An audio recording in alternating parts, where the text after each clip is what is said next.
लखनऊ के इंदिरा गांधी प्रतिष्ठान में आयोजित 3 दिवसीय विश्व दिव्यांग दिवस समारोह का शुभारंभ मुख्यमंत्री योगी आदित्यनाथ ने किया।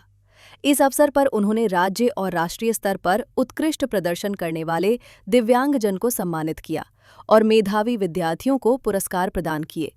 सीएम योगी ने अपने संबोधन में कहा कि 2017 से पहले दिव्यांगजन को मिलने वाली सहायता राशि में भारी भ्रष्टाचार होता था। उन्होंने बताया कि प्रधानमंत्री नरेंद्र मोदी के निर्देश पर दिव्यांग पेंशन को 300 रुपये से बढ़ाकर 1000 रुपये प्रति माह कर दिया गया है और अब राशि सीधे लाभार्थियों के खाते में भेजी जाती है। वर्तमान में राज्य सरकार 11 लाख से अधिक दिव्यांगजनों को पेंशन दे रही है। मुख्यमंत्री ने कहा कि दिव्यांगजन की हिम्मत और प्रतिभा नए भारत की शक्ति है। उन्होंने सभी से बैरियर फ्री इंडिया के निर्माण में योगदान देने का आह्वान किया। कार्यक्रम में 30 व्यक्तियों एवं संस्थाओं को राज्य स्तरीय पुरस्कार, 40 6 मेधावी छात्रों को सम्मान और 500 दिव्यांगजन को सहायक उपकरण वितरित किए गए। भारत के ऋषि परंपरा ने हमेशा हमें इस बात के लिए प्रेरित किया है कि व्यक्ति की शारीरिक बनावट उसकी क्षमता का निर्धारण नहीं करती है।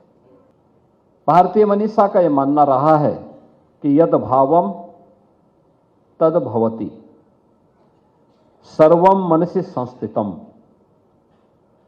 यानी वास्तविक शक्ति मन, संकल्प और आत्मबल में है।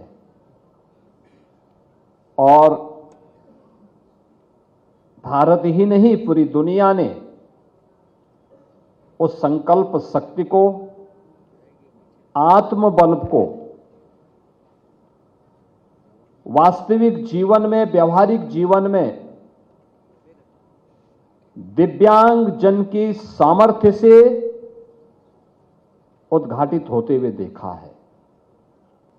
हमारे यहां एक गीता है, अष्टावक्र गीता। ऋषि अष्टावक्र के द्वारा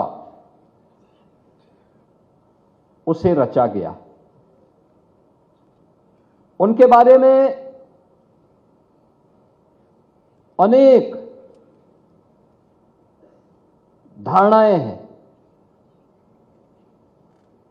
और कहते हैं कि विदेहराज जनक को भी आत्मज्ञान की प्रेरणा उन्होंने दी। आप याद करिए, मध्यकाल में संत सूरदास जी इसके उदाहरण हैं। दुनिया के अंदर भी अनेक ऐसे उदाहरण हैं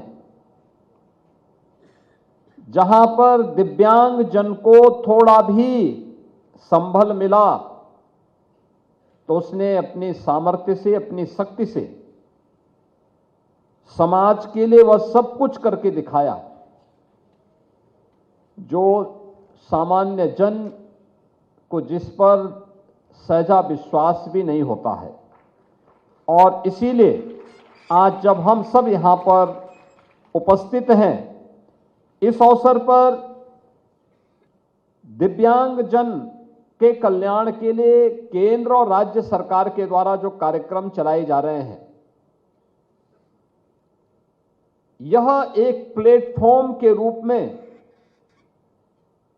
आपके लिए अत्यंत उपयोगी हो सकता है। अक्सर होता क्या है, एक परिवार ये मान लेता है कि अगर उसके परिवार में जाने अनजाने में किन्हीं गलतियों के कारण कोई बच्चा दिव्यांगजन का शिकार होता है तो स्वाभाविक रूप से परिवार और समाज उसे उपेक्षित सा कर देता है। परिणाम क्या होता है कि बचपन में ध्यान न दे जाने के कारण, समाज का संबल और परिवार का संबल न मिलने के कारण वह उपेक्षा जीवन भर उसके मन को कुंठित करती है। वह लाचार स्थिति में वह बच्चा अपने आप को देखता है। जबकि अगर हम थोड़ा सा संबल दे दें तो बहुत अच्छे परिणाम आ सकते हैं।